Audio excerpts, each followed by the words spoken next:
ଗୁଣପୁର ଉପଜିଲ୍ଲାପାଳଙ୍କ କାର୍ଯ୍ୟାଳୟ ପରିସରରେ 40ଟି ଅଭିଯୋଗ ଶୁଣାଣି କଲେ ଅତିରିକ୍ତ ଜିଲ୍ଲାପାଳ ନିହାର ରଞ୍ଜନ କଅଁର। ରାୟଗଡ଼ା ଜିଲ୍ଲା ଗୁଣପୁର ଉପଜିଲ୍ଲାପାଳଙ୍କ କାର୍ଯ୍ୟାଳୟ ପରିସରରେ ଆଜି ସୋମବାର ଦିନ 10ଟା ସମୟରେ ଯୁଗ୍ମ ଅଭିଯୋଗ ଶୁଣାଣି କାର୍ଯ୍ୟକ୍ରମ ଅନୁଷ୍ଠିତ ହୋଇଯାଇଛି। ଏହି କାର୍ଯ୍ୟକ୍ରମ ଅପରାହ୍ନ 2ଟା ପର୍ଯ୍ୟନ୍ତ ଚାଲିଥିଲା। ଏଥିରେ 40ଟି ଅଭିଯୋଗ ଶୁଣାଣି କରିଥିଲେ। ଏହି କାର୍ଯ୍ୟକ୍ରମରେ ଅତିରିକ୍ତ ଜିଲ୍ଲାପାଳ ନିହାର ରଞ୍ଜନ କଅଁର ଅଧ୍ୟକ୍ଷତାରେ ଅନୁଷ୍ଠିତ ହୋଇଥିଲା। ଏହି କାର୍ଯ୍ୟକ୍ରମରେ ଆରକ୍ଷୀ ଅଧିକାରୀ ସ୍ୱାତି ଏସ୍ କୁମାର, ପ୍ରକଳ୍ପ ପ୍ରଶାସକ ଅଜୟ କୁମାର ପ୍ରଧାନ, ଅତିରିକ୍ତ ଜିଲ୍ଲା ସ୍ୱାସ୍ଥ୍ୟ ଅଧିକାରୀ ଉପସ୍ଥିତ ରହି ଜନସାଧାରଣଙ୍କୁ ବିଭିନ୍ନ ଅଭିଯୋଗ ଶୁଣାଣି କରିଥିଲେ। ମୋଟ 40ଟି ଅଭିଯୋଗ ଶୁଣାଣି କରିଥିଲେ।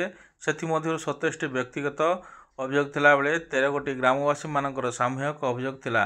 ବିଶେଷ କରି ସ୍ୱାସ୍ଥ୍ୟଗତ ସମସ୍ୟା, ଜମିଜମା, ପାରିବାରିକ ସମସ୍ୟା, ଜଳସେଚନ, ଭତ୍ତା, ରାସ୍ତା ନିର୍ମାଣ, ପୋଲ ନିର୍ମାଣ, ବିଦ୍ୟୁତ୍ ଯୋଗାଣ, ପିଡ଼ିଏସ୍ ଯୋଗାଣ ଆଦି ଅନେକ ସମସ୍ୟାର ଅଭିଯୋଗଗୁଡ଼ିକ ପଞ୍ଜୀକୃତ ହୋଇଥିଲା। ଅତିରିକ୍ତ ଜିଲ୍ଲାପାଳ ଆଜିର ଅଭିଯୋଗଗୁଡ଼ିକ ପାଇଲା ପରେ ବିଭାଗୀୟ ଅଧିକାରୀମାନଙ୍କୁ ତୁରନ୍ତ ଫଇସଲା ନିମନ୍ତେ ନିର୍ଦ୍ଦେଶ ଦେଇଥିଲେ। ଏହି ଶିବିରରେ ଜିଲ୍ଲା ଯୋଗାଣ ଅଧିକାରୀ, ଅବକାରୀ ଅଧୀକ୍ଷକ, ଜିଲ୍ଲା କ୍ରୀଡ଼ା ଅଧିକାରୀ, ଜିଲ୍ଲା ସମାଜ ମଙ୍ଗଳ ଅଧିକାରୀ, ଜିଲ୍ଲା ମଙ୍ଗଳ ଅଧିକାରୀ, ପରିବହନ ଅଧିକାରୀ, ଜିଲ୍ଲା ସଂସ୍କୃତି ଅଧିକାରୀ, ଅତିରିକ୍ତ ଶିକ୍ଷାଧିକାରୀ, ଜିଲ୍ଲା କର୍ମ ନିୟୋଜନ ତଥା ଦକ୍ଷତା ବିକାଶ ଅଧିକାରୀ, ନିର୍ବାହୀ ଯନ୍ତ୍ରୀ, ରାସ୍ତା ଓ କୋଠାବାଡ଼ି, ଗ୍ରାମ୍ୟ ଜଳ ଯୋଗାଣ, ଗ୍ରାମ୍ୟ ଉନ୍ନୟନ ଭାରପ୍ରାପ୍ତ ଜିଲ୍ଲା ସାମାଜିକ ସୁରକ୍ଷା ଅଧିକାରୀ, ତହସିଲଦାର ଗୁଣପୁର, ନିର୍ବାହୀ ଅଧିକାରୀ ପୌର ସଂସ୍ଥା ଗୁଣପୁର, ଉପଖଣ୍ଡ ସାମାଜିକ ସୁରକ୍ଷା ଅଧିକାରୀ, ଉପଖଣ୍ଡ ସୂଚନା ଓ ଲୋକ ସମ୍ପର୍କ ଅଧିକାରୀ ପ୍ରମୁଖ ଉପସ୍ଥିତ ଥିଲେ।